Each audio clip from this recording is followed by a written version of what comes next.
Aujourd'hui, beaucoup de parents considèrent Internet comme un outil de divertissement pour leurs enfants. Pourtant, il faut savoir que c'est une véritable banque de données, certains allant même jusqu'à dire que Internet est une encyclopédie moderne. Alors, comment permettre à cet outil de contribuer à l'éducation des enfants ou encore de leur permettre précisément de réussir aux examens? Un jeune Camerounais y a réfléchi et a trouvé une solution. Il a développé une application baptisée MoExam. Yves-Christian Fongan est celui qui a eu l'ingénieuse idée de développer cette application MoExam. Il nous donne dans la rubrique initiative des précisions sur son utilisation et son développement.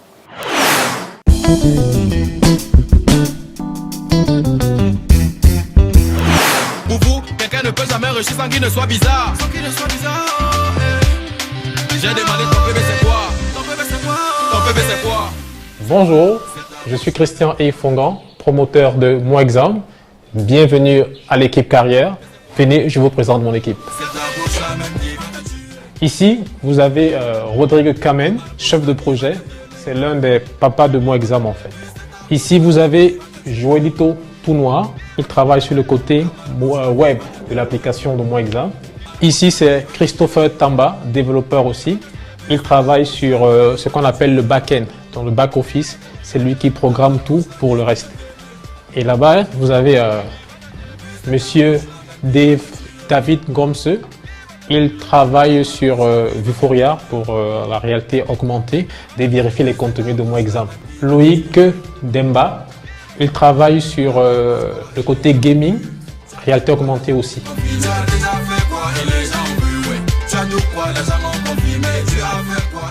MoExam est un bébé, un tout jeune bébé de Ezeka Game Africa, qui a pour mission de promouvoir la culture et l'éducation en utilisant les techniques de jeu et qui s'appelle la gamification.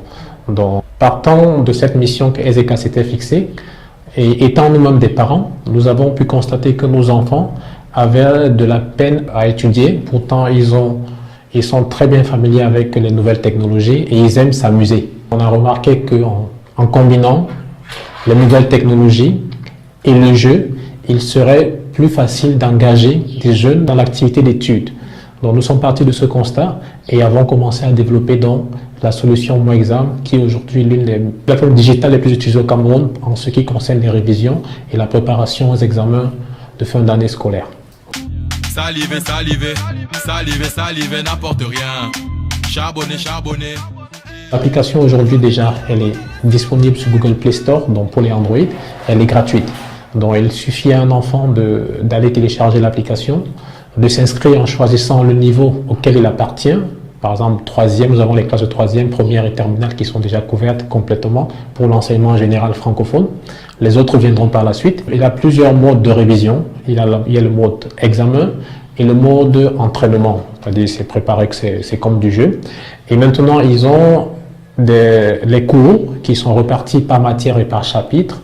Donc, il va dans l'application, s'il veut réviser par exemple les mathématiques, il prend les mathématiques, il choisit la leçon pour laquelle il aimerait réviser et il a un résumé de son cours d'abord et après il peut prendre des séries de QCM qui sont sous forme de jeu et qui ont différents niveaux parce qu'en fait les enfants n'ont pas le même niveau. On peut commencer par un niveau très bas et on gravit les échelons comme dans du jeu, c'est-à-dire qu'on commence à un niveau très bas et on gravit les échelons et chaque fois ils peuvent avoir ce qu'on appelle des rewards, c'est-à-dire gagner des awards qui peuvent être symboliques ou bien qui peuvent être des prix réels.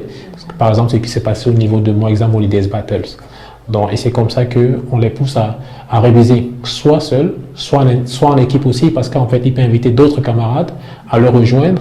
Et là, ils peuvent maintenant réviser en équipe et leurs points sont cumulés pour avoir la meilleure équipe. Et il peut aussi challenger, comme dans le jeu, challenger un de ses camarades. Il choisit un sujet, il invite son camarade et les deux compétissent pour voir qui aura la meilleure note des deux.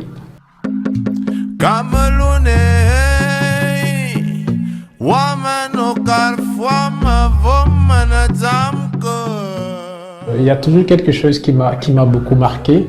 Je cherche cet enfant, mais je ne sais pas comment le retrouver. Alors, un jour, je me suis levé et j'ai eu des notifications. En fait, on reçoit des commentaires tous les jours, des commentaires qui sont très bonnes, mais il y a une de vraiment particulière que nous avons reçue, où un jeune a dit, il allait sur Google Play Store, il a laissé un commentaire disant, il a réussi son BBC avec mention. Et il croit que MoExam à jouer pour beaucoup pour qu'il atteigne ce niveau-là. Ça, c'est un seul commentaire sur de nombreux autres. Les autres commentaires que nous avons, c'est des autres enfants d'autres filières et d'autres niveaux qui aimeraient qu'on couvre aussi leur programme scolaire.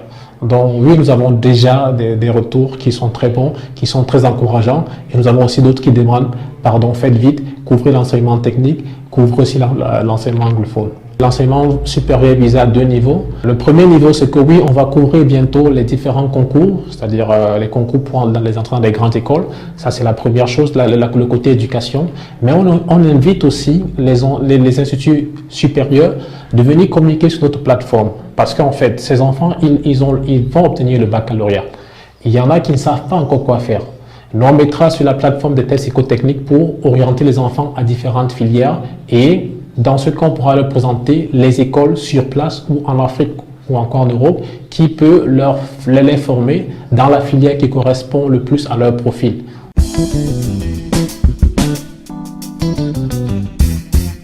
La plus grosse difficulté, ça peut être lié aux dépenses et aussi à l'ouverture de certaines personnes, certaines administrations, parce que quand on est allé voir le ministère de l'enseignement, pour avoir des inspecteurs qui valident nos contenus, ça n'a pas été chose facile. On a dû se rabattre sur les censeurs. Je peux leur dire merci au proviseur du lycée de Mbalmayo et aux différents censeurs qui y sont. C'est eux donc qui nous ont aidés à bâtir ces contenus-là.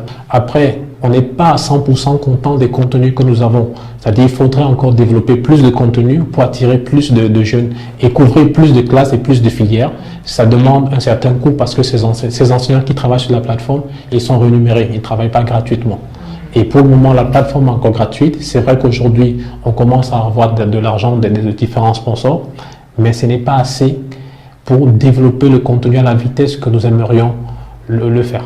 Les attentes aujourd'hui, c'était au niveau du gouvernement, si nous étions accompagnés dans notre procédure, juste au niveau de l'accompagnement, même la communication serait déjà beaucoup plus facile. Au niveau des banques et des investisseurs, nous avons besoin de plus de capitaux pour pouvoir développer rapidement des contenus. C'est un business assez porteur. On parle des sommes de 23 millions de dollars d'ici quelques années à peu près, mais pour y arriver, il faut aller rapidement. Nous attendons des élèves qui utilisent l'application, qu'ils soient les meilleurs dans leur filière. Ça, c'est la première chose. On veut qu'ils soient les meilleurs à l'école et on attend d'eux qu'ils recommandent l'application à leurs amis pour élever ensemble le niveau de l'éducation au Cameroun. Ça, c'est ce qui est attendu d'eux. Des enseignants, on attend aussi un partenariat avec certains enseignants. On y travaille pour qu'ils puissent développer avec nous les contenus dont nous avons besoin pour former des jeunes en utilisant les technologies qui intéressent les jeunes. Les parents, on attend qu'ils accompagnent parce que l'application permet aux parents de suivre l'évolution de leurs enfants directement à travers l'application pour qu'on ne soit pas surpris de leurs résultats. Donc les parents aussi sont invités à utiliser l'application pour voir comment est-ce que leurs enfants progressent dans les différentes matières. Et les enseignants peuvent le faire aussi.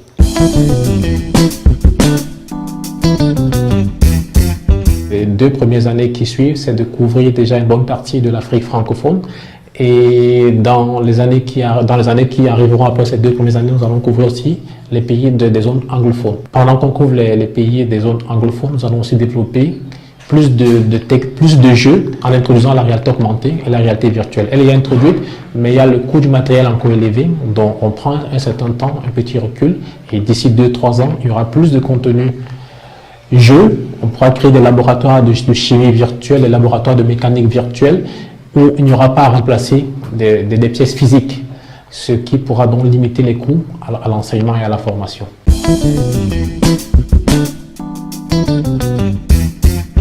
Le conseil que j'aimerais donner aux jeunes, c'est de croire en leurs rêves.